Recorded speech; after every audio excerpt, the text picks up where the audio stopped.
नमस्कार, आज की बात में आपका स्वागत है। कल से छठ का महापर्व शुरू होगा। छठ नदी के जल में खड़े होकर सूर्य को अर्घ देने का पर्व है।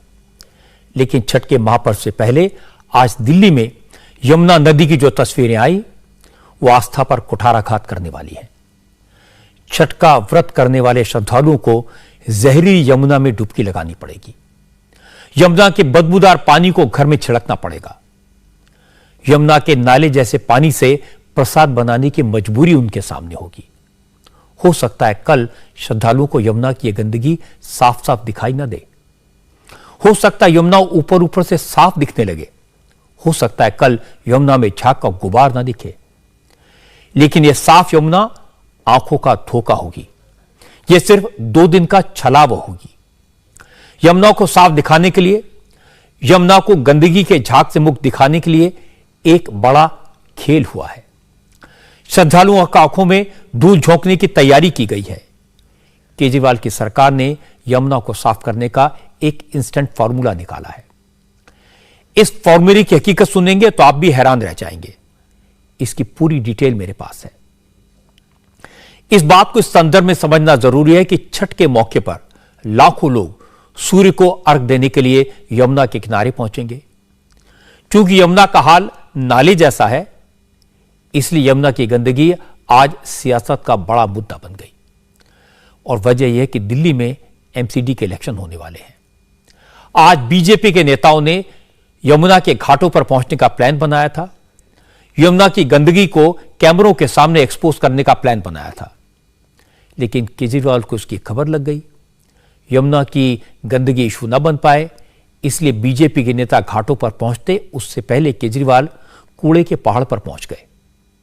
बीजेपी के नेता केजरीवाल पर यमुना को गंदा नाला बनाने का इल्जाम लगा पाते, इससे पहले केजरीवाल ने बीजेपी पर दिल्ली को कूड़ाघर बनाने का आरोप जड़ दिया। केजरीवाल ने खुद को श्रवण कुमार बताया तो बीजेपी ने पूछा, ये कैसे श्रवण कुमार हैं जो दिल्ली के माताओं बहनों को जहरीले पानी में डुबकी लगा रहे हैं। दिल्ली की गंदगी पर सियासत कैसे हुई, यमुना के गंदे पानी और कूड़ों के पहाड़ को लेकर कैसे टकराव हुआ, यह आज मैं आपको दिखाऊंगा। शुरुआत करते हैं दिल्ली की लाइफलाइन यमुना की उन तस्वीरों से जिन्हें देखकर आपको भी लगेगा ये लाइफलाइन खुद ही जिंदगी के लिए तरस रही है। जो आप देख रहे हैं ये कोई नाला नहीं है, यमुना नदी है। दिल्ली के काली निकुंज बैराज की तस्वीरें हैं। तस्वीरें देखने के बाद ये बताने की जरूरत नहीं है कि यमुना कितनी जहरीली हो चुकी है।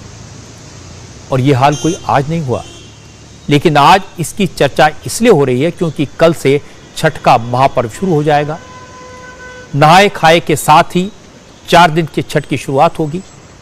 इस पानी में खड़े होकर महिलाएं डुबकी लगाएंगी, सूर्य को इसी पानी से अर्घ देंगी और इसके बाद इसी पानी से छठ का प्रसाद बनेगा। पानी के ऊपर झाग तैर रहा है। यमुना में फोम के बड़े बड़े पैच आइसबर्ग की तरह लग रहे हैं। ये यमुना की गंदगी है। ये फोम यमुना के जहरीले होने का सबूत है। दिल्ली में छठ के लिए कुल 1100 रिकॉग्नाइज घाट हैं। एनजीटी यानी नेशनल ग्रीन ट्राइब्यूनल ने कहा है कि छठ पर्व इन्हीं घाटों पर मनाया जाना चाहिए। केजरीवाल ने दावा किया कि उनकी सरकार ने छठ के लिए पूरी तैयारियां कर दी हैं। दिल्ली में रहने वाले पूर्वांचल और बिहार के लोगों को छठ मनाने में कोई दिक्कत नहीं होगी। लेकिन घाटों का हाल क्या है ये आप तस्वीरों में देख रहे हैं। नदी का पानी कितना गंदा है, नदी के किनारे घाट कूड़े से किस कदर पटे पड़े हैं ये आप देख सकते हैं। और काली निकुंज में तो घाट के किनारे गाय मरी हुई पड़ी थी, सड़ रही थी, चारों तरफ बदबू फैली थी। आज भी कुछ महिलाएं छठ के लिए यमुना का पानी लेने घाट पर पहुंची। इन महिलाओं ने इसी गंदी यमुना में डुबकी लगाई। हमारे संवाददाता भास्कर मिश्रा वहां मौजूद थे। उन्होंने इन महिलाओं से पूछा कि इस गंदे पानी में डुबकी क्यों लगाई, तो उन्होंने कहा क्या करें, छठ का व्रत तो करना है, परंपरा तो निभानी है, नदी के पानी से प्रसाद बनाना पड़ेगा, नदी में स्नान करना है, तो क्या करें। दिख रहा है चारों तरफ गंदगी है, पर मजबूरी है, कोई ऑप्शन नहीं है। यमुना के अलावा कोई नदी नहीं है, इसीलिए इस नदी में पारंपरिक डुबकी लगानी पड़ेगी। जमुना में तो बहुत गंदगी है, साल भर का त्योहार है, सफाई तो होना चाहिए। सफाई होना चाहिए। इतना बड़ा त्योहार है, हम लोग कैसे हाथ उठाएंगे, कैसे नहाएंगे इसमें। अच्छा, यहाँ से आप लोगों को पानी लेके भी जाना होता है क्या? हाँ, गंगा जल लेके जाना होता है।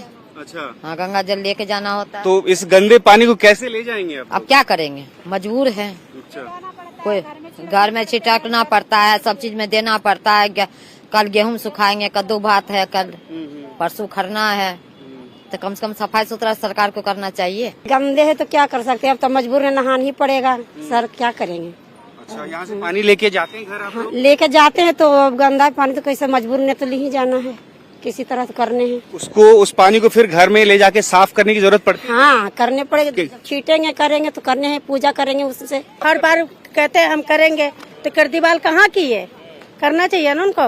रोड पर उतने ही गंदी है तो जमुना जी उतने गंदी है, मजबूरी में। इससे अच्छा तो बिहार में सफाई तो कम से कम करते हैं। अच्छा, ये बताइए कि पानी गंदा है, पीछे झाग दिख रहा है, घाट का क्या हाल है? घाट के सबसे गंदगी है, सबसे मरा घटा सब तो दे रहे, वो तो गाय मरी हुई है, तो इधर ही फूल फेंक रखे है, सब गंदगी तो यहीं डाल रखे हैं इन्होंने। ये पानी को ले जाके जो खाना बनेंगे उस पे छिड़केंगे। अच्छा। क्योंकि ये पानी शुद्ध मानते हैं, तो इसको छिड़क के हम शुद्ध करेंगे। लेकिन ये पानी छिड़कने लायक भी है, आपको लग रहा है? अब लायक तो नहीं है, लेकिन मजबूरन में हमें करना पड़ता है। छठ माँ का नाम लेके जो है हम लोग को अर्चना करना पड़ता है। अच्छा, ये पीछे झाग दिख रहा है इतना गंदगी का, आप लोग इसी में स्नान करते हैं? हाँ, इसी में करते हैं, अब छठ इसी में करते हैं। गंदे पानी में परंपरा निभाने की, छठ पूजा करने की मजबूरी कुछ महिलाओं की आपने अभी देखी, लेकिन कल लाखों महिलाएं इसी तरह, इसी मजबूरी में, इसी यमुना के गंदे पानी में डुबकी लगाएंगी। क्योंकि सिर्फ कालिंदी कुंज, कश्मीरी गेट, वजीराबाद या ओखला बैराज के घाटों का यह हाल नहीं है। दिल्ली के ज्यादातर घाटों पर इसी तरह की गंदगी है। क्योंकि घाट अलग अलग हैं, लेकिन यमुना तो वही है, और यमुना हर जगह गंदी है। दिल्ली में करीब 30 लाख से ज्यादा बिहार और पूर्वांचल के लोग रहते हैं। वो लोग तो यमुना के किनारे यहां पूजा करने जरूर पहुंचेंगे। सरकार यमुना को साफ तो नहीं कर सकती, इसलिए अब आखिरी वक्त में घाटों को साफ सुथरा दिखाने की कोशिश की जा रही है। हमारी संवाददाता गोनिका अरोड़ा ने बताया कि अब कूड़ा उठाने वाली गाड़ियां भेजी गई हैं, जो घाटों के किनारे फैले कचरे को बटोरने में लगी हैं। अगर आप इस तरीके के पानी में आकर स्नान करते हैं तो आपको कई तरीके की बीमारियां भी उसमें लग सकती हैं। कई महिलाओं ने जब छठ पूजा परफॉर्म की है पिछले कई सालों में, तो उनका ये शिकायत रही है कि इस तरीके के पानी में स्नान करना, अर्घ देना उनकी मजबूरी है, क्योंकि दिल्ली में और ऐसी कोई नदी नहीं है जहां पर वो जाकर इस तरीके की पूजा कर पाए। आपको आसपास किनारे में दिख रहा होगा कि किस तरीके से यहाँ पर पूरी गंदगी फैली हुई है। इसे हालांकि साफ किया जा रहा है, किनारों से अब पूरी गंदगी जो है उसको हटाया जा रहा है। कचरा उठाने वाली तमाम गाड़ियां यहाँ पर आ रही हैं, लेकिन इस तरीके का ख्याल आखिर पूरे साल क्यों नहीं किया जाता? सिर्फ और सिर्फ छठ पूजा के वक्त पे ही ऐसी साफ सफाई क्यों की जा रही है? आप आसपास देखें कि किस तरीके से ये जो पूरा कचरा यहाँ से निकला है, इसमें सिर्फ और सिर्फ पूजा का सामान नहीं बल्कि कई ऐसी चीजें हैं जिसमें कि चाहे वो प्लास्टिक हो, खासतौर पर प्लास्टिक सबसे ज्यादा नुकसान पहुंचाता है नदी के पानी को, क्योंकि जितना ज्यादा प्लास्टिक एक नॉन रियूजेबल चीज है जिसे आप दोबारा इस्तेमाल नहीं कर सकते, और वो कई साल तक यमुना के पानी को नुकसान पहुंचाता रहता है। मैंने आपको घाटों की असली तस्वीर दिखा दी है, लेकिन कल जो तस्वीर टीवी में आपको दिखाई देगी, नेताओं के छठ पूजा में दिखेगी, विज्ञापनों में दिखेगी, वो बिल्कुल अलग होगी, छलावा होगी। क्योंकि दिल्ली में एक वीआईपी घाट बनाया गया है। इस घाट पर लाइटिंग की गई है, कैमरे लगाए गए हैं, साफ सफाई की गई है, रंगाई पुताई भी हो चुकी है, और यमुना के साफ पानी की एक छोटी सी कैनाल भी बना दी गई है। यह घाट बना है आईटीओ पर। हर साल नेतागण यहीं पहुंचकर छठ मनाते हैं। कल से इस घाट की तस्वीरें दिखाकर यह साबित करने की कोशिश की जाएगी कि छठ पूरे उत्साह से मना। शानदार इंतजाम किया गया, साफ सुथरा पानी है, कहीं गंदगी नहीं है। लेकिन मैं आपको बता दूं, यह घाट सिर्फ 100-200 मीटर लंबा है, जबकि दिल्ली में यमुना की लंबाई 22 किलोमीटर है। आईटीओ के पास बने वीआईपी घाट से 500 मीटर आगे जाएंगे तो यमुना की गंदगी और घाटों का बुरा हाल आपको दिखने को मिलेगा। अब एक और चौंकाने वाली बात आपको बताता हूं। हो सकता है कल यमुना में ऊपर ऊपर से गंदगी ना दिखे, यमुना के पानी में झाग के बड़े बड़े वो पैच ना दिखे जो अभी अभी मैंने आपको दिखाए थे, क्योंकि दिल्ली सरकार ने चुपके से गंदगी को छुपाने का एक फॉर्मूला निकाला था, लेकिन यह छल पकड़ लिया गया। हमारे संवाददाता भास्कर मिश्रा जब कालिंदी कुंज के घाट पर पहुंचे तो उन्होंने देखा कि यमुना में एक केमिकल के छिड़काव की तैयारी चल रही थी। दर्जनों ड्रम केमिकल वहां पहुंच चुका था। इस केमिकल को पानी के बड़े बड़े टैंक्स में डालकर यमुना में छिड़काव करने की तैयारी की जा रही थी। जिन बोट्स में टैंक्स को रखकर छिड़काव होना था वो भी पहुंच चुकी थी, लेकिन तभी हमारी कैमरा टीम वहां पहुंच गई। भास्कर मिश्रा ने बताया कि दिल्ली जल बोर्ड के अफसर और फ्लड मैनेजमेंट डिपार्टमेंट के लोग यमुना में केमिकल छिड़कने की तैयारी कर रहे थे, लेकिन कैमरा देखकर केमिकल के ड्रम वहीं छोड़कर भाग गए। बाद में पता चला यह केमिकल सिलिकॉन डिफॉर्मर है।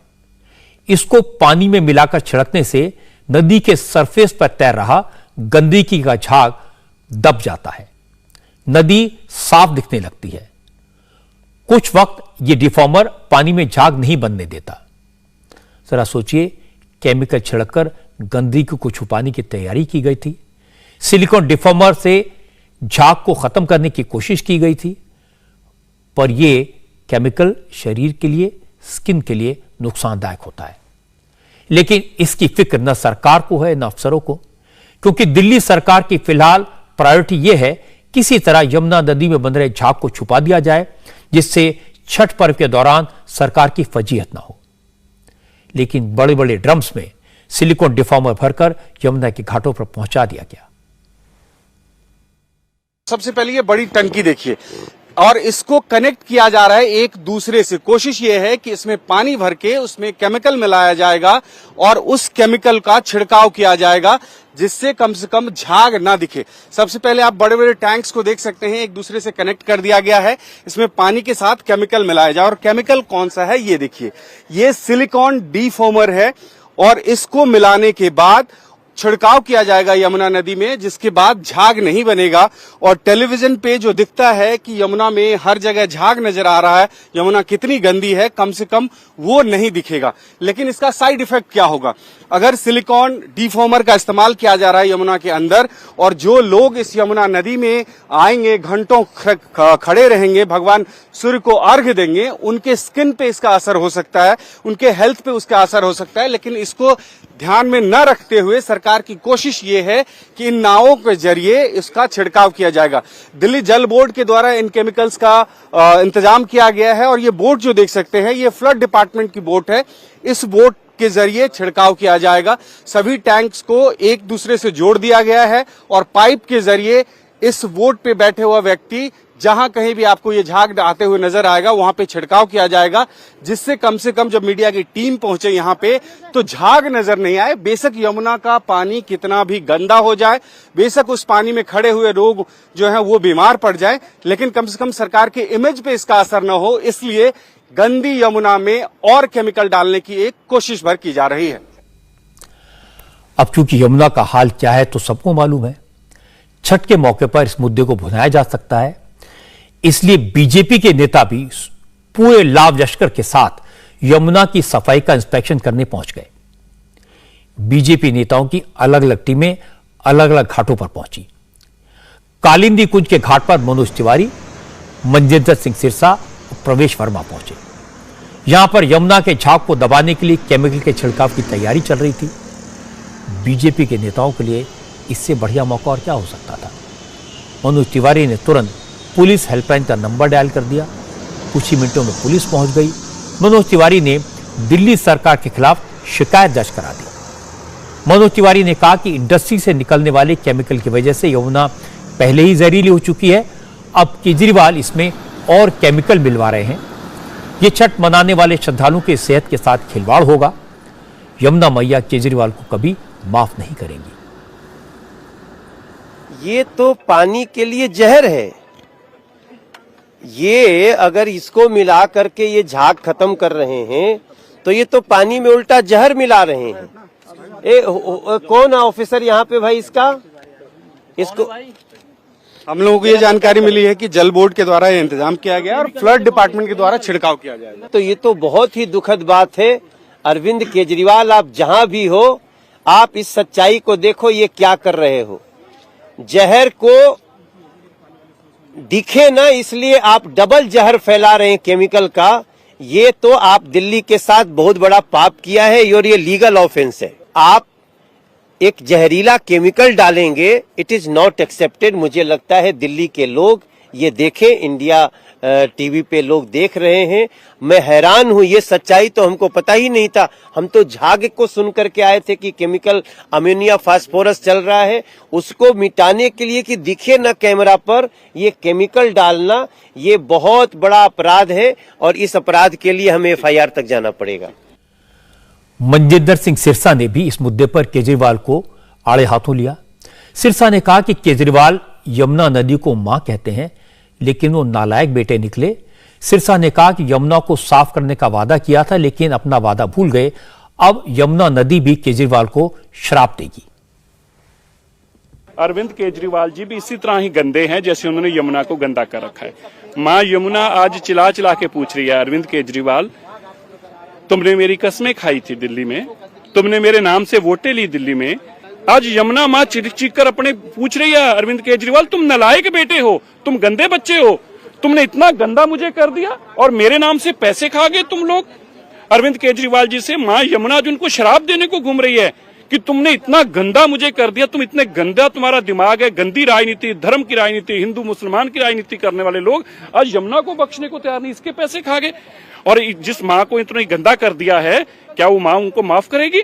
अब दिल्ली के लोग जब घाट पे आएंगे और मां गंगा उनको भी चिल्ला चिल्ला के कहेगी, मां यमुना कि देखो मेरा कितना नालायक और गंदा बेटा है, गंदगी वाला बच्चा है। मां यमुना के अंदर तुम केमिकल डालोगे, मां यमुना को जहर पिलाओगे। ये काम अरविंद केजरीवाल तुम्हें सरकार में सत्ता में इसलिए लाए थे कि तुम मां यमुना के में ये वाला जहर डालकर मां यमुना को और जहरीली करोगे। हजारों लोगों का, लाखों लोगों, करोड़ों लोगों की आस्था का जो विश्वास और आस्था यहाँ पे, उसमें जहर डालेंगे अरविंद केजरीवाल, इतना बड़ा पाप करोगे। अब सिरसा की यह बात तो सही है कि केजरीवाल जब से राजनीति में आए हैं दर्जनों बार दिल्ली की जनता से यमुना को साफ करने और साफ सुथरी यमुना में डुबकी लगवाने का वादा कर चुके हैं। 2013 में उन्होंने कहा था कि 5 साल में गंगा साफ कर दूंगा। फिर 2015 के चुनाव में यमुना की सफाई के लिए उन्होंने एक बार फिर 5 साल की डेडलाइन तय कर दी। 2015 में केजरीवाल ने कहा था 5 साल में यमुना को पूरी तरह साफ कर देंगे। 5 साल गुजर गए, अगला इलेक्शन आ गया।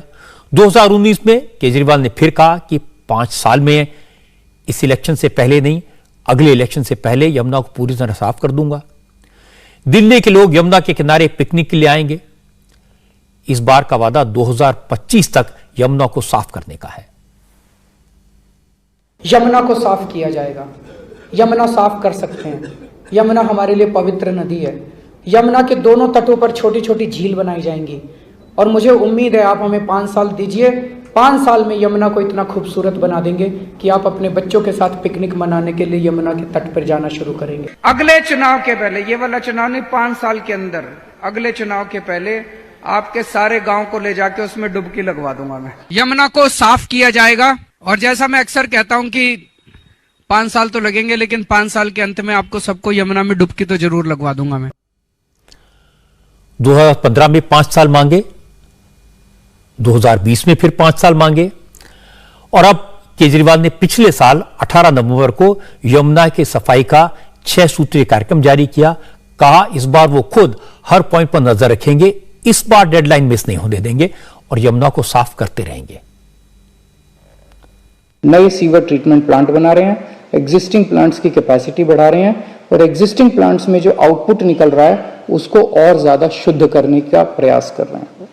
दूसरा, 4 गंदे नाले जो हैं इनका हम इन सीटू वहीं पे एक अलग टेक्नोलॉजी का इस्तेमाल करके वहीं पे पूरे नाले की सफाई एज इट इज, वहीं पे पानी को कहीं ले जाना नहीं पड़ेगा, उसकी सफाई कर रहे हैं। इंडस्ट्रियल वेस्ट के ऊपर नकेल कसेंगे। जितने एफ्लुएंट ट्रीटमेंट प्लांट हैं जो काम सही से नहीं कर रहे उनको सही से काम करवाया जाएगा और इंडस्ट्री, जो इंडस्ट्री अपना ट्रीटमेंट के लिए वेस्ट नहीं भेजेगी उस इंडस्ट्री को बंद किया जाएगा। झुग्गी झोंपड़ी क्लस्टर्स में जन सुविधा कॉम्प्लेक्स हैं, उनके टॉयलेट्स हैं, वो टॉयलेट्स का सारा गंदगी जो है वो कुछ जगह तो सीवर में जाता है, लेकिन कई जगह पे ये स्टॉर्म वाटर ड्रेन में, जो बारिशों के पानी वाली नालियां हैं, नालियों में बहा दिया जाता है।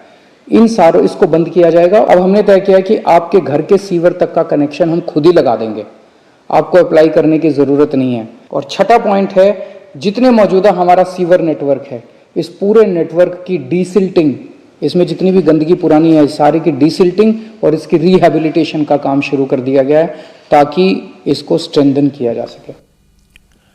अब 9 साल हो गए, केजरीवाल बार बार डेडलाइन बढ़ाते जाते हैं। और सिर्फ केजरीवाल नहीं, उनकी सरकार के मंत्री भी यमुना की सफाई का इसी तरह का दावा करते रहे हैं। बार बार कहते हैं जो कोई नहीं कर पाया वो करके दिखाएंगे। जैसे मनीष सिसोदिया ने 2015 में असेंबली में खड़े होकर कहा था कि अगले 5 साल में यमुना बिल्कुल साफ हो जाएगी, दिल्ली के लोग यमुना के किनारे घूमने जाएंगे। ऐसा नहीं कि केजरीवाल की सरकार ने यमुना की साफ सफाई के लिए कुछ किया ही नहीं, पैसा खर्च किया है। इसी साल दिल्ली सरकार के बजट में यमुना की सफाई के लिए 266 करोड़ रुपए का प्रोविजन था। पिछले साल यमुना के पानी पर गंदगी के झाग को खत्म करने के लिए 9 सूत्री कार्यक्रम बनाया गया था। इसके लिए 2074 करोड़ रुपए का प्रोविजन था। 2018 से 2021 के बीच 3 साल में दिल्ली सरकार ने यमुना को साफ करने पर 200 करोड़ रुपए खर्च किए। यानी केजरीवाल की सरकार पिछले 4 साल में करीब 2500 करोड़ रुपए यमुना नदी की सफाई पर खर्च कर चुकी है। इसमें नजफगढ़ नाले की सफाई के लिए अलॉट किया हुआ 705 करोड़ रुपए शामिल नहीं है। तो जो फिगर्स मैंने देखे उसके हिसाब से 2015 से अब तक का हिसाब लगाया जाए तो केजरीवाल की सरकार यमुना की सफाई पर करीब 5,500 करोड़ रुपए खर्च कर चुकी है। लेकिन 5,500 करोड़ रुपए खर्च करने के बाद यमुना का हाल वैसा ही है जैसा कई साल पहले था। यमुना की गंदगी कम होने के बजाय बढ़ती जा रही है। यह दुख की बात है। अब यह सवाल जायज है, आखिर यमुना की सफाई के नाम पर जो पैसा दिया जा रहा है वो कहां जा रहा है? एक बात और, हर साल दिवाली के बाद ही यमुना की गंदगी पर बात क्यों होती है? इसकी वजह भी आपको बता देता हूं। असल में दिल्ली की आबादी में 2 करोड़ 1 लाख कुल लोग हैं। इनमें से 29% लोग यूपी और बिहार से आते हैं, जहां छठ एक महापर्व के तौर पर मनाया जाता है, बड़ा त्योहार है। क्योंकि 29% की आबादी एक बड़ा वोट बैंक है, उनका वोट सबको चाहिए, इसलिए छठ के मौके पर ही बीजेपी के नेता भी यमुना किनारे पहुंचते हैं और इसी मौके पर केजरीवाल भी यमुना की सफाई की मुहिम चलाते हुए दिखाई देते हैं। अब हैरानी की बात यह है कि आज यमुना की गंदगी को लेकर केजरीवाल पर दिनभर हमले हुए, सवाल पूछे गए, लेकिन न वो न उनकी पार्टी का नेता इस पर एक शब्द भी बोला, कुछ नहीं बोले, रिएक्शन तक नहीं आया। बीजेपी को जवाब देने का केजरीवाल ने दूसरा तरीका निकाला। बीजेपी के नेता यमुना के घाटों पर पहुंचते उससे पहले केजरीवाल मनीष सिसोदिया को लेकर कूड़े के पहाड़ पर पहुंच गए। आज अरविंद केजरीवाल गाजीपुर लैंडफिल साइट पर पहुंचे और वहां पहुंचते ही आरोप लगाया कि बीजेपी ने पूरी दिल्ली को कूड़ाघर बना दिया। केजरीवाल ने कहा कि दिल्ली सरकार ने 15 साल में एमसीडी को 1 लाख करोड़ रुपए दिए। वो पैसा कहां चला गया, किसकी जेब में गया? अब बीजेपी को जवाब देना पड़ेगा। केजरीवाल ने कहा इस बार एमसीडी का चुनाव कूड़े के मुद्दे पर लड़ा जाएगा। केजरीवाल ने खुद को दिल्ली की मां बहनों का बेटा और भाई बताया, बुजुर्गों को श्रवण कुमार बताया और कहा बीजेपी के नेता उन्हें गाली दे रहे हैं, इस बार इलेक्शन में दिल्ली के लोग अपने श्रवण कुमार को दी गई गालियों का बदला लेंगे। ये एक ही चीज का रोना रोते हैं, केजरीवाल ने पैसा नहीं दिया, केजरीवाल ने पैसा नहीं दिया, केजरीवाल ने पैसा, हाय पैसा, हाय पैसा, 24 घंटे पैसा रे, हाय रे, पैसा रे, पैसा, पैसा पैसा पैसा पैसा, ये केवल यही करते रहते हैं और कुछ नहीं। 15 साल में 2 लाख करोड़ रुपए खर्च किए नगर निगम ने, 2 लाख करोड़ रुपए, सारा बजट उठा के देख लो, मैं भी कैलकुलेट करके आया हूं। 15 साल में 2 लाख करोड़ रुपए बीजेपी ने खर्च किए। कहां गए सारे पैसे? 2 लाख करोड़ रुपए खा गए ये लोग सारे के सारे। उस 2 लाख करोड़ रुपए में से 1 लाख करोड़ रुपए दिल्ली सरकार ने दिया था। कहां गया सारा पैसा? कहां गया सारा पैसा? और इनके केंद्र सरकार के मंत्री आते हैं बड़े बड़े, मैं देख रहा था, दिल्ली में आते हैं, कहते हैं केजरीवाल ने पैसा नहीं दिया।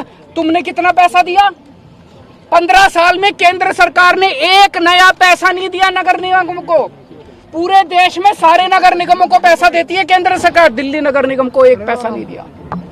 बस दिल्ली में आते हैं इनके बड़े बड़े मंत्री और केजरीवाल को गालियां देके चले जाते हैं, केजरीवाल को गालियां देके चले जाते हैं। मैं दिल्ली की मां बहनों से पूछना चाहता हूं, तुम्हारे बेटे ने तुम लोगों के बच्चों के अच्छे स्कूल बनवाए, ये मंत्री आके मेरे को तुम्हारे बेटे को गाली देके जा रहे हैं, बर्दाश्त करोगे तुम लोग? दिल्ली के बुजुर्गों से, दिल्ली की माताओं से पूछना चाहता हूं, तुम्हारे बेटे ने तुम्हारे लिए तीर्थ यात्रा का श्रवण कुमार बनके तुम्हारे बेटे ने तुमको तीर्थ यात्रा भेजा, अब ये तुम्हारे श्रवण कुमार को, तुम्हारे बेटे को गालियां देके जा रहे हैं, बर्दाश्त करोगे तुम लोग? तुम्हारे बेटे को गालियां दे रहे हैं। इस बार बदला लेना है। इस बार का चुनाव केवल कूड़े के ऊपर होगा, कूड़ा सफाई, दिल्ली की सफाई के ऊपर यह चुनाव होगा। अब केजरीवाल ने कहा उन्हें रास्ते में रोकने की कोशिश की गई। बीजेपी वाले चाहते हैं उनके कारनामों को जनता न देख पाए, इसलिए उनका विरोध होता है। लेकिन दिल्ली के लोग सब देख रहे हैं, सबका हिसाब वो बराबर कर देंगे। 15 साल के अंदर भारतीय जनता पार्टी ने दिल्ली को 3 बड़े बड़े कूड़े के पहाड़ दिए और गली गली के अंदर पूरी दिल्ली को कूड़ा घर बना दिया इन लोगों ने। और इनको खुद शर्म आ रही है, अपने काम पे इनको खुद शर्म आ रही है। अभी मुझे पता चल, रास्ते के अंदर जब मैं आ रहा था, ये यहाँ मेरे को आने का विरोध कर रहे थे कि केजरीवाल कूड़े का पहाड़ देखने में। भाई तुम्हारा 15 साल का ये काम है, मैं देखने जा रहा हूँ। क्या 5 साल में हमने दिल्ली के स्कूल अच्छे कर दिए? आप आओ देखने, हम आपका विरोध नहीं करेंगे। आप हमारे स्कूल देखने आओ, आप हमारे अस्पताल देखने आओ, आप हमारा मोहल्ला क्लिनिक देखने आओ। हमें तो शर्म नहीं आती, तुम लोगों को शर्म आती है अपना काम दिखाने के लिए। 15 साल में तुम लोगों ने क्या काम किया? ये कूड़े का पहाड़ नहीं है, ये इनके कुकर्मों का पहाड़ है, ये इनके भ्रष्टाचार का पहाड़ है जो इन्होंने दिल्ली के लोगों के साथ छलावा किया है। असल में केजरीवाल आज चुपके से गाजीपुर लैंडफिल साइट पर जाना चाहते थे, सिर्फ मीडिया से बात करना चाहते थे, लेकिन बीजेपी के समर्थकों को उसकी भनक लग गई। बीजेपी के कार्यकर्ता भी सुबह सुबह वहां पहुंच गए। जैसे ही केजरीवाल का काफिला वहां पहुंचा तो नारेबाजी शुरू हो गई। बीजेपी के नेताओं का कहना है कि केजरीवाल सरकार की नीयत कूड़े की प्रॉब्लम खत्म करने की नहीं है, वो सिर्फ यमुना की गंदगी के मुद्दों को छुपाना चाहते हैं, कवर अप करना चाहते हैं। अगर केजरीवाल दिल्ली वालों को कूड़े के पहाड़ से मुक्ति दिलाना चाहते तो ईस्ट दिल्ली से बीजेपी के एमपी गौतम गंभीर की मदद करते। केजरीवाल सरकार ने कोई मदद तो नहीं की, लेकिन अब जबकि कूड़े की ढेर की हाइट 20 फीट कम कर दी गई है तो केजरीवाल खुद क्रेडिट लेने आ गए और बीजेपी पर आरोप लगा रहे हैं।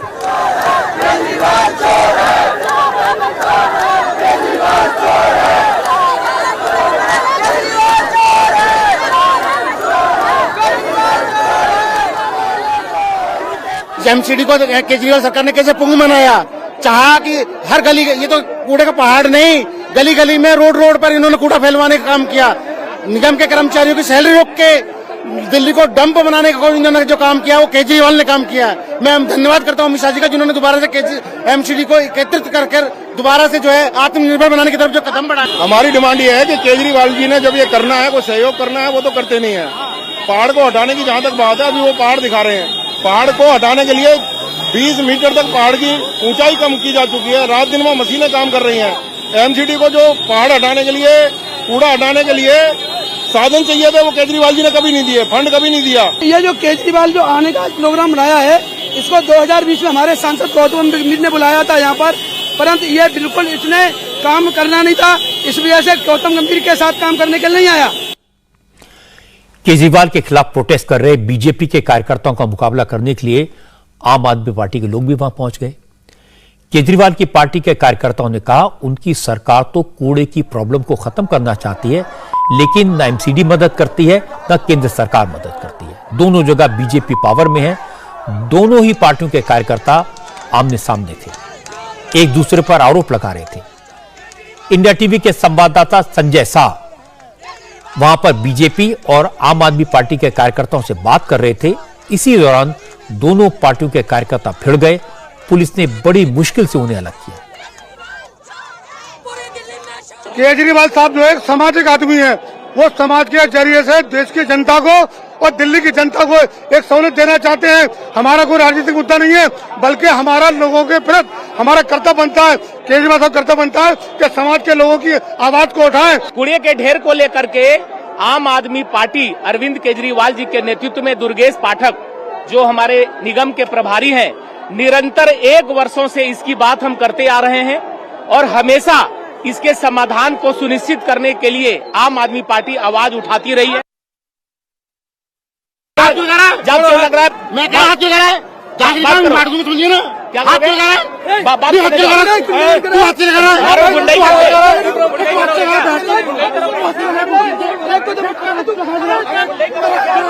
आप तस्वीरों में देख सकते हैं कि बात करते करते मीडिया से बात करते दोनों बीजेपी और आम आदमी पार्टी के कार्यकर्ता आपस में उलझ गए। आप तस्वीरों में देख सकते हैं खींचातानी हाथापाई तक की नौबत आ गई है इस वक्त और दोनों को पुलिस बीच में अलग अलग करने की कोशिश कर रही है, लेकिन देख सकते हैं कि दोनों पार्टी के कार्यकर्ताओं के बीच हाथापाई तक हो गई। यानी कूड़े के मुद्दे पर केजरीवाल को जवाब दिया मनोज तिवारी ने। मनोज तिवारी ने आरोप लगाया कि केजरीवाल ड्रामा करते हैं। उन्होंने कहा कि इस वक्त केजरीवाल को यमुना के घाटों पर लगे गंदगी के ढेर को देखना चाहिए था, उन्हें पानी साफ करने पर जोर देना चाहिए था क्योंकि छठ का पर्व आ रहा है, लेकिन केजरीवाल यमुना के घाटों पर जाने के बजाय गाजीपुर लैंडफिल साइट पर चले गए। मैं तो चाहता था कि अरविंद केजरीवाल जी यहाँ भी आएं, क्योंकि अरविंद केजरीवाल जी जब भी कुछ कहेंगे तो उनके दावों में कितना दम है ये तो देखना पड़ेगा। आप 8 साल बाद बड़ा अच्छा लगा मुझे कि कूड़े का हालचाल लेने गए, लेकिन वो कूड़े के नाम पे लैंडफिल साइट देख रहे हैं। कौन सा शहर है, कौन सा देश है जहां लैंडफिल साइट नहीं होती है? क्या हम कूड़े को घर में रख दें कि अपने फ्रिज में जमा रखो? हमें घर घर कूड़ा उठाना है और हर कूड़ा एक लैंडफिल साइट पे जाता है और उस लैंडफिल साइट पे फिर उसका कूड़े का वेस्ट मैनेजमेंट होता है, वो हम कर रहे हैं। 65 फीट घटा दिया कूड़े के पहाड़ को। लेकिन अरविंद केजरीवाल जी, आपने तो कहा था कि हम 2 साल बाद डुबकी लगवाएंगे। ये यमुना जी में जहर फैल रहा है, इसका मतलब कि आपके दावे में कोई दम नहीं है। आप अपने दिल्ली के लोगों को ये जहरीला सजा क्यों दे रहे हैं? केजरीवाल ने अपने आप को श्रवण कुमार बताया। उनकी इस बात पर बीजेपी के एमपी प्रवेश शर्मा ने रिएक्ट किया। प्रवेश वर्मा ने कहा कि केजरीवाल खुद को श्रवण कुमार कहते हैं, लेकिन क्या श्रवण कुमार जैसा बेटा अपनी मां बहनों को गंदी पानी में नहलाएगा, गंदगी के ढेर में पूजा करने को कहेगा?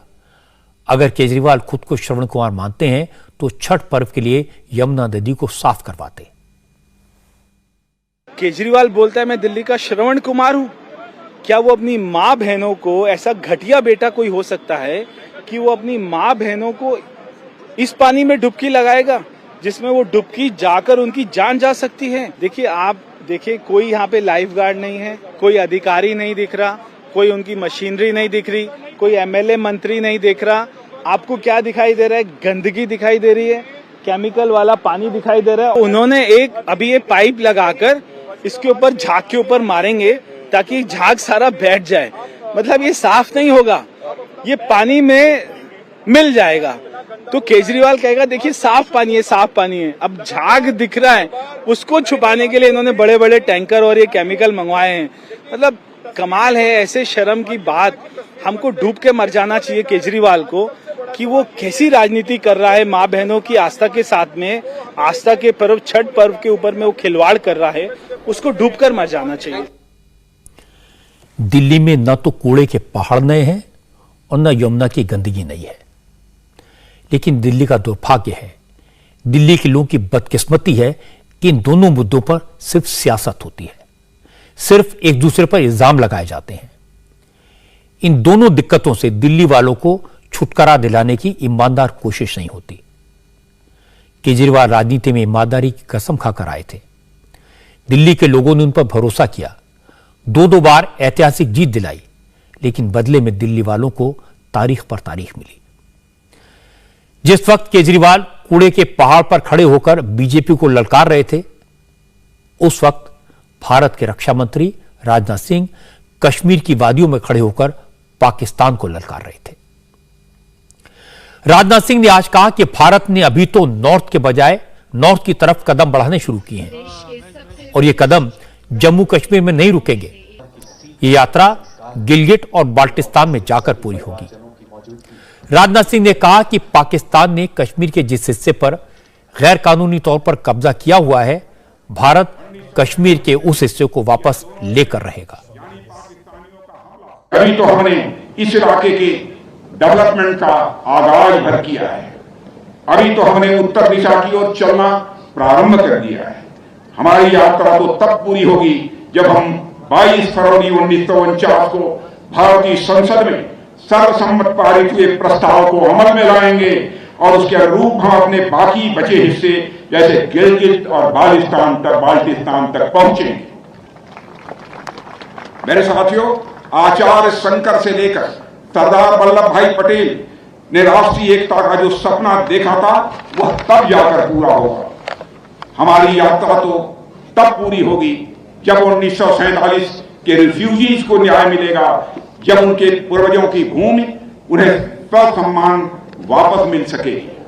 मैं यहाँ की जनता और हमारी सेनाओं के पराक्रम के बल पर पूरा आश्वस्त हूं कि वह दिन दूर नहीं है जब हमारे ये सभी मैंडेट भी सफलतापूर्वक पूरे होंगे। असल में 27 अक्टूबर को देश शौर्य दिवस के तौर पर मनाता है। आजादी के बाद पाकिस्तान की तरफ से हुए हमले को नाकाम करने के लिए हिंदुस्तान की फौज ने पहला मिलिट्री ऑपरेशन किया था।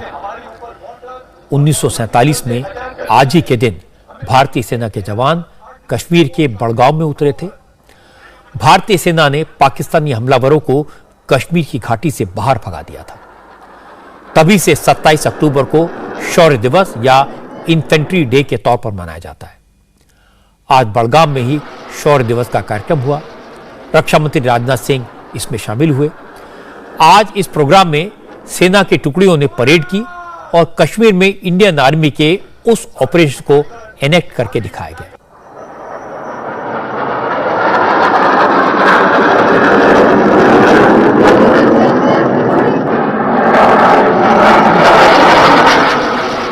इस मौके पर जम्मू कश्मीर में भारतीय सेना के अभियान की डॉक्यूमेंट्री भी दिखाई गई। इसमें बताया गया था कि किस तरह बेहद मुश्किल हालात में भारतीय सेना ने पाकिस्तान के हमलावरों का सामना किया और उन्हें कश्मीर घाटी से खदेड़ दिया। लेकिन कश्मीर की आवाम ने हिम्मत नहीं छोड़ी। वही हिम्मत और साहस कश्मीर के नौजवान। शौर्य दिवस यानी 27 अक्टूबर को भारतीय सेना के जवान ब्रिटेन से मिले डकोटा एयरक्राफ्ट के जरिए बड़गाम में उतरे थे। यह ऑपरेशन बेहद खतरनाक था क्योंकि पाकिस्तानी घुसपैठिए श्रीनगर के बाहर तक पहुंच चुके थे और जरा भी देर हो जाती तो भारतीय जवानों को लेकर पहुंचा विमान उतर ही नहीं पाता। उस ऑपरेशन में उस वक्त उड़ीसा के चीफ मिनिस्टर नवीन पटनायक के पिता बीजू पटनायक ने बड़ी भूमिका निभाई थी। बीजू पटनायक एक कुशल पायलट थे और उन्होंने डकोटा के जरिए सैनिकों को सुरक्षित कश्मीर में उतारा था। आज दोबारा एक डकोटा एयरक्राफ्ट को बड़गांव में ठीक उसी जगह उतारा गया जहां 27 अक्टूबर 1947 को पहला एयरक्राफ्ट उतरा था और सिख रेजिमेंट के जवानों ने उस पूरे मंजर को पेश किया।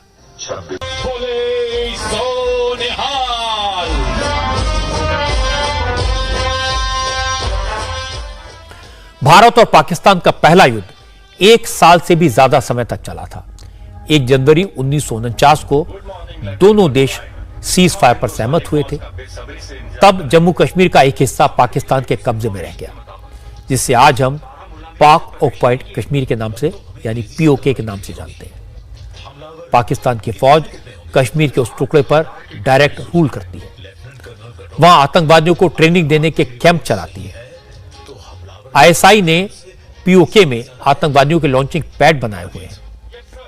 पाकिस्तानी फौज के जुल्म के खिलाफ आवाज उठाने वाले पीओके के नागरिकों को टॉर्चर किया जाता है। आज रक्षा मंत्री राजनाथ सिंह ने कहा कि पाकिस्तान पीओके की जनता पर जो जुल्म ढा रहा है उसका अंजाम पाकिस्तान की फौज और हुकूमत को भुगतना पड़ेगा। यहां मैं पाकिस्तान से यह सवाल जरूर पूछना चाहूंगा कि हमारे जिन इलाकों पर उसने अपना अनधिकृत कब्जा जमाया हुआ है, वहां के लोगों को उसने कितने अधिकार दे रखे हैं। मानवाधिकार के नाम पर मगरमच्छ के आंसू बहाने वाला पाकिस्तान इन इलाकों के लोगों की कितनी चिंता करते हैं, यह आप भी जानते हैं और यह हम भी जानते हैं। आए दिन इन मासूम भारतीयों के ऊपर अमानवीय घटनाओं की खबरें सुनाई देती हैं। इन अमानवीय घटनाओं के लिए पाकिस्तान पूरी तरह से जिम्मेदार है और यह मैं चर्चा कर रहा हूं तो पाक ऑक्युपाइड कश्मीर की मैं चर्चा कर रहा हूं। इतिहास गवाह है कि जिन जिन शासकों और राज्यों ने, यहां तक कि जिन जिन लोगों ने जनता पर जुल्म किए हैं, उन्हें आगे चलकर उसका भुगतान जरूर करना पड़ा है। पाकिस्तान भी पाक ऑक्युपाइड कश्मीर में आज जो अत्याचार का बबूल बो रहा है, आने वाले समय में उसके सामने कांटे की ही फसल तैयार मिलेगी, यह मैं बताना चाहता हूं। और अपने कृत्यों से वह आम के फल की अपेक्षा कभी नहीं कर सकता है। और मुझे पूरा विश्वास है कि आने वाले समय में पाकिस्तान को उसके जुल्मों का परिणाम जरूर मिलेगा, जरूर मिलेगा, जरूर मिलेगा, यह मैं विश्वास के साथ कह सकता हूं। 27 अक्टूबर की तारीख एक तरफ भारतीय सेना के शौर्य के जश्न का दिन है। यह दिन कश्मीर के इतिहास को भी याद करने का दिन है।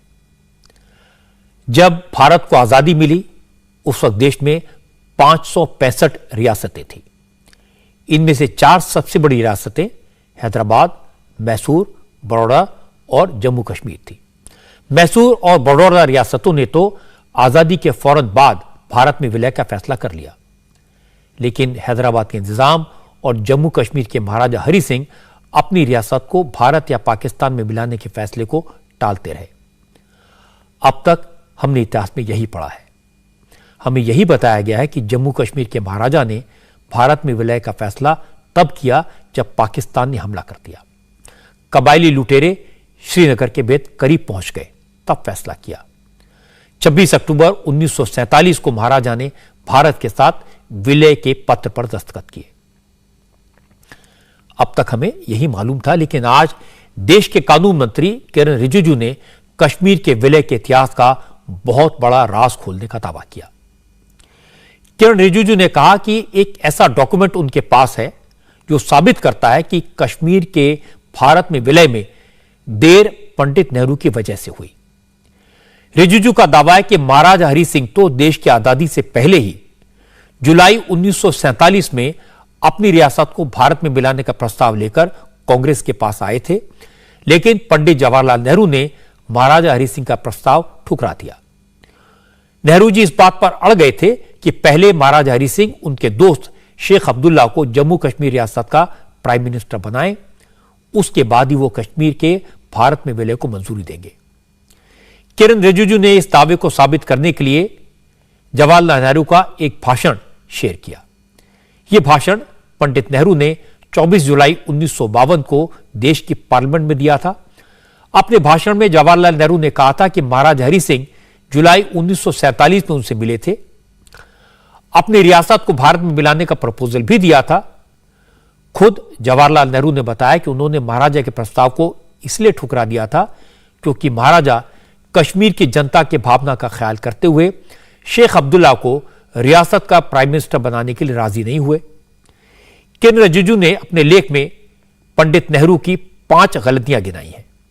उन्होंने बताया कि जम्मू कश्मीर रियासत ने उसी विलय पत्र पर दस्तखत किए जिस पर देश की बाकी रियासतों ने साइन किया था। फिर भी पंडित नेहरू ने जोर देकर कश्मीर को संविधान में स्पेशल स्टेटस दिया, आर्टिकल 370 को शामिल कराया।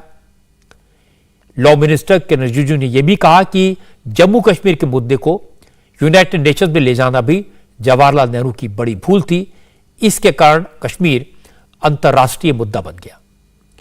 रिजिजू ने कहा कि यह नेहरू की गलतियों का नतीजा है कि कश्मीर विवाद आज भी बना हुआ है और अब नरेंद्र मोदी की सरकार को उसे सुलझाना पड़ रहा है।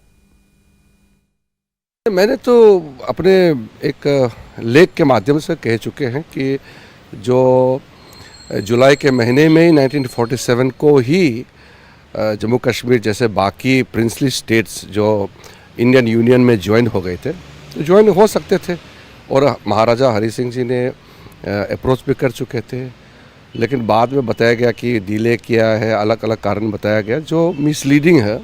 लेकिन ये सामने में सच्चाई तो है, डॉक्यूमेंट है हमारे पास कि नेहरू जी ने ही मना किया, वो आगे नहीं बढ़े। उसके बाद फिर जो एक्सेशन का जो एक प्रावधान जो है उसको टेम्पररी बना के रख दिया। बाकी जितने भी जो प्रिंसली स्टेट्स है, बाकी जो इलाका है, सब आराम से इंडियन डोमिनियन में आ गया, इंडियन यूनियन में आ गया, तो फिर कश्मीर को टेम्पररी एक्सेशन क्यों किया? फिर ये आर्टिकल 370 करवा के परमानेंटली कश्मीर को एक अलग स्थिति बना कर रख दिया। फिर यूएन में जाना, यूएन में जाकर के इसको बिना मतलब का अंतर्राष्ट्रीय का एक विवादित मुद्दा बना दिया, बिना मतलब का। तो ये जो चीज़ें हैं, ये ऐसे ब्लंडर्स है जिसके वजह से बहुत कुछ देश को खोना पड़ा और बहुत कुछ देना पड़ा। किरण रिजिजू का कहना है कि नेहरू जी की गलती के कारण आज भी हमारे देश का नक्शा अधूरा है। कश्मीर का जो हिस्सा हमारे नक्शे में है, उस हिस्से पर पाकिस्तान ने कब्जा जमाया हुआ है। पाकिस्तान जबरदस्ती कश्मीर के मुद्दे पर एक पार्टी बन गया है। पाकिस्तान जम्मू कश्मीर के नाम पर भारत विरोधी प्रोपेगेंडा चलाता है। इसीलिए 27 अक्टूबर को जब हम शौर्य दिवस मनाते हैं तो पाकिस्तान इसे ब्लैक डे कहता है। आज पाकिस्तान के वजीर आजम शहबाज शरीफ और फॉरेन मिनिस्टर बिलावल भुट्टो जरदारी ने ब्लैक डे पर बयान दिए। पाकिस्तान ने ब्लैक डे पर आज एक बड़ा डिप्लोमेटिक और सोशल मीडिया कैंपेन चलाया। पाकिस्तान के विदेश मंत्रालय की तरफ से 100 से ज्यादा देशों को कश्मीर के मुद्दे पर एक लेटर भेजा गया। 2 प्रोपेगेंडा वीडियो भेजे गए। पाकिस्तान ने जो लेटर भेजा उसमें भारत पर तरह तरह के इल्जाम लगाए गए हैं।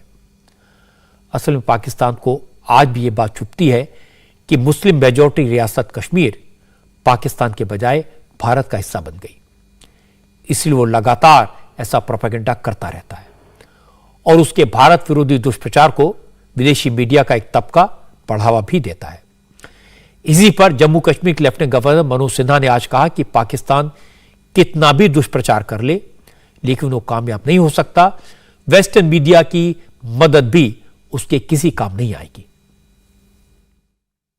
खासतौर से वेस्टर्न मीडिया का एक बड़ा सेक्शन है जो झूठ को फैलाने में काफी इस इकोसिस्टम की मदद करता है।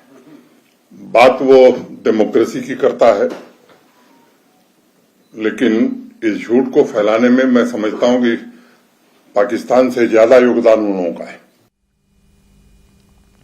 अब लेकिन हमारी मुश्किल यह है कि हमारे देश में भी कुछ जमातें हैं जो पाकिस्तान की भाषा बोलते हैं। एक्सेशन डे के मौके पर महबूबा मुफ्ती ने कहा कि जम्मू कश्मीर अलग झंडे और अलग संविधान की शर्त पर ही हिंदुस्तान का हिस्सा बना था। मोदी ने आर्टिकल 370 खत्म करके वो ब्रिज तोड़ दिया, तो अब कश्मीरियों का हिंदुस्तान से क्या वास्ता। महबूबा ने कहा कि कश्मीर भारत की इकलौती मुस्लिम मेजॉरिटी रियासत थी, बीजेपी उसे भी नहीं संभाल पाई। मैं अपने मुल्क के लोगों से कहना चाहती हूँ, हमने इल्हाक किया, बीजेपी के साथ नहीं किया, हमने आप लोगों के साथ किया, आपके सेक्युलरिज्म के साथ किया, आपके जमहूरी निजाम के साथ किया। बीजेपी का तो क्या, बीजेपी का तो सवाल ही नहीं। बीजेपी तो उस वक्त अंग्रेजों के क्या करती थी वो मैं अल्फाज इस्तेमाल नहीं करना चाहती। इसलिए मैं हिंदुस्तान के लोगों को कहना चाहती हूँ कि हमारा आपके साथ हाथ मिलाना शर्तों की बुनियाद पे, एक मुस्लिम मेजॉरिटी स्टेट, इसको आप संभाल नहीं पाते हो। एक फैसला था 26 अक्टूबर 1947 और दूसरा फैसला हुआ गैर कानूनी नाजायज, जो 26 अक्टूबर को फैसला हुआ वो जायज था। जो आपने 2019 को किया वो नाजायज किया, उससे आपने इंस्ट्रूमेंट ऑफ एक्सेशन को जाया कर दिया। जब आपने जिससे हमारा रिश्ता था, जिससे हमारा साथ ताल्लुक था, जब आपने उस ताल्लुक को ही नाजायज करार दिया तो फिर आप कौन हो? महबूबा मुफ्ती को जम्मू कश्मीर के लेफ्टिनेंट गवर्नर मनोज सिन्हा ने करारा जवाब दिया। मनोज सिन्हा ने कहा कि महबूबा मुफ्ती जितना पाकिस्तान का राग गाती हैं, उतनी मेहनत कश्मीर की भलाई के लिए करती तो आज कश्मीर वाकई में जन्नत बन चुका होता। कुछ लोग ये कोशिश करते हैं कि यहां तब तक सब कुछ ठीक नहीं हो सकता जब तक पाकिस्तान के साथ आप नहीं जुड़ जाएंगे। ये वो लोग हैं जिन्होंने जम्मू कश्मीर को यहां पहुंचाया है, और मैं मानता हूं कि वो ज्यादा गुनाहगार हैं उन लोगों से जिन्होंने आतंकवाद से सीधे अपना रास्ता रखा है। ये ऐसे लोग हैं जो जानते हैं कि जब तक आतंकवाद एक certain level of violence, militancy, terrorism नहीं रहेगा तो दिल्ली में हमें नहीं कोई पूछेगा। मुझे लगता है कि इनको भी अब लोग धीरे धीरे समझ गए हैं और जान गए हैं, लेकिन मुझे लगता है कि जितना पैसा भारत सरकार ने जम्मू कश्मीर को दिया है, अगर उसका सदुपयोग हुआ होता तो आज जहां हम हैं उससे कहीं बहुत ज्यादा आगे रहे होंगे। महबूबा मुफ्ती, फारूक अब्दुल्ला जैसे नेता कश्मीर को लेकर, पाकिस्तान को लेकर जिस तरह के बयानबाजी करते हैं वो उनकी आज की सियासत को सूट करता है। लेकिन कश्मीर को लेकर आज जो बात सामने आई वो ये है कि जुलाई 1947 में महाराजा हरि सिंह कश्मीर का भारत में वैसा ही विलय करना चाहते थे जैसा दूसरी रियासतों का हुआ, पर नेहरू जी इसके लिए तैयार नहीं हुए। अक्टूबर 1947 में जब पाकिस्तानी फौज कश्मीर घुस आई तो महाराजा हरि सिंह ने फिर से भारत के साथ एक्सीड करने की गुहार लगाई। नेहरू जी नहीं माने। नेहरू जी ने इस मामले को उलझा दिया और सबसे बड़ी बात आज यह कही गई कि पंडित नेहरू ने सरदार पटेल पर भरोसा करने के बजाय कश्मीर मसले को माउंटबेटन के पास ले जाना बेहतर समझा। फिर उन्होंने यूनाइटेड नेशंस की मदद से इस मामले को सुलझाने की कोशिश की और मामला और उलझता गया। फिर उन्होंने आर्टिकल 370 लगाकर कश्मीर को अलग स्टेटस दे दिया। अगर आजादी के वक्त कश्मीर का विलय ठीक से हो गया होता तो न तो पाकिस्तान कश्मीर के कुछ हिस्से पर कब्जा कर पाता, ना ही कश्मीर में आतंकवाद का जहर फैलता, ना ही हजारों लोगों की जान जाती और ना ही कश्मीरी पंडितों को अपना घर बार छोड़ना पड़ता। लेकिन अब किया भी क्या जा सकता है? हम सिर्फ इतिहास को याद कर सकते हैं, अपनी गलतियों से सबक सीख सकते हैं। वैसे आज पाकिस्तान को एक और करारी हार का मुंह देखना पड़ा। पाकिस्तान से इस हार के बारे में बात करेंगे एक ब्रेक के बाद। T20 वर्ल्ड कप में आज भारत ने नीदरलैंड पर शानदार जीत हासिल की, लेकिन पाकिस्तान को एक शर्मनाक हार का सामना करना पड़ा। जिम्बाब्वे की टीम ने वर्ल्ड कप में पाकिस्तान कैंपेन को करीब करीब खत्म कर दिया। नील बाइटिंग मैच था, आखिरी बॉल तक चला। जिम्बाब्वे ने पाकिस्तान को 1 रन से मात दी। पाकिस्तान को जीत के लिए सिर्फ 131 रन का टारगेट मिला था, लेकिन पाकिस्तान के बल्लेबाज इस टारगेट तक पहुंच नहीं पाए। पाकिस्तान को आखिरी 4 गेंदों में 4 और आखिरी बॉल पर 3 रन चाहिए थे, लेकिन दूसरा रहने के चक्कर में शाहीन अफरीदी रन आउट हो गए। पाकिस्तान इस वर्ल्ड कप के ग्रुप 2 में है और भारत भी इसी ग्रुप में है। भारत अपने दोनों मैच जीतकर टॉप पर है और पाकिस्तान दोनों मैच हारकर 5वें नंबर पर है। हर ग्रुप से टॉप 2 टीम सेमीफाइनल में जाएंगी और आज की हार के साथ ही पाकिस्तान की राह काफी मुश्किल हो गई है। पाकिस्तानी भी इस बात को जानते हैं, इसलिए पाकिस्तान के फॉर्मर क्रिकेटर टीम सिलेक्शन और खिलाड़ियों के एटीट्यूड पर सवाल उठा रहे हैं। Very embarrassing, really embarrassing. और सिलेक्ट करो एवरेज लोग और सिलेक्ट करो और सिलेक्ट करो average team management and the average PCB. This is the outcome. Pakistan में आज आपको ऐसी बातें हर तरफ सुनने को मिली होंगी। पाकिस्तान को सबसे ज्यादा बात जो चुभी होगी वो ये है कि पाकिस्तान के 3 खिलाड़ियों को आउट करने वाले सिकंदर रजा, पाकिस्तान की हार की स्क्रिप्ट लिखने वाले सिकंदर रजा पाकिस्तानी ओरिजिन के हैं। वो सियालकोट में पैदा हुए थे। वर्ल्ड कप जीतने का दावा करने वाली पाकिस्तान की टीम अब पॉइंट टैली में सबसे नीचे है और कोई चमत्कार ही पाकिस्तान को वापस मुकाबले में ला सकता है। आज ट्विटर को खरीदने वाले एलन मस्क ने लोगों को कैसे चौंकाया, यह मैं आपको बताऊंगा एक ब्रेक के बाद। डिजिटल मीडिया की दुनिया से आज की बड़ी खबर यह है कि फॉर्मर अमेरिकी प्रेसिडेंट डोनाल्ड ट्रंप के ट्विटर अकाउंट पर लगा बैन खत्म हो सकता है, क्योंकि ट्विटर के नए मालिक एलन मस्क ने कहा कि वो सोशल मीडिया प्लेटफॉर्म ट्विटर पर परमानेंट बैन लगाने के सिस्टम को ही खत्म कर देंगे, लोगों को अपनी बात रखने की और ज्यादा आजादी देंगे। पता लगा कि एलन मस्क ने ट्विटर को फाइनली खरीद लिया है और 44 अरब डॉलर का यह सौदा आज पूरा हो जाएगा। एलन मस्क ट्विटर के फॉर्मली मालिक हो जाएंगे। यह डील पूरी होने से पहले एलन मस्क सैन फ्रांसिस्को में ट्विटर के हेडक्वार्टर पहुंचे। उन्होंने हेडक्वार्टर में दाखिल होने का एक वीडियो ट्विटर पर शेयर किया, जिसमें एलन मस्क हाथ में एक सिंक लेकर ऑफिस में दाखिल हो रहे हैं। उनके इस वीडियो को 9.5 लाख लोगों ने लाइक किया। बाद में मस्क ने एक स्टेटमेंट जारी किया और बताया कि वो ट्विटर को इसलिए खरीद रहे हैं ताकि वो लोगों को खुलकर अपनी बात रखने का मौका दे सकें। मस्क ने यह भी कहा कि वो 75% कर्मचारियों को नौकरी से नहीं निकालने वाले। मस्क ने ट्विटर पर अपना बायो बदलकर अपना नाम चीफ ट्विटर रख लिया है। इंडिया टीवी हर वक्त हर जगह डाउनलोड करने के लिए सर्च करें India TV news Google play store या ऐप स्टोर पर।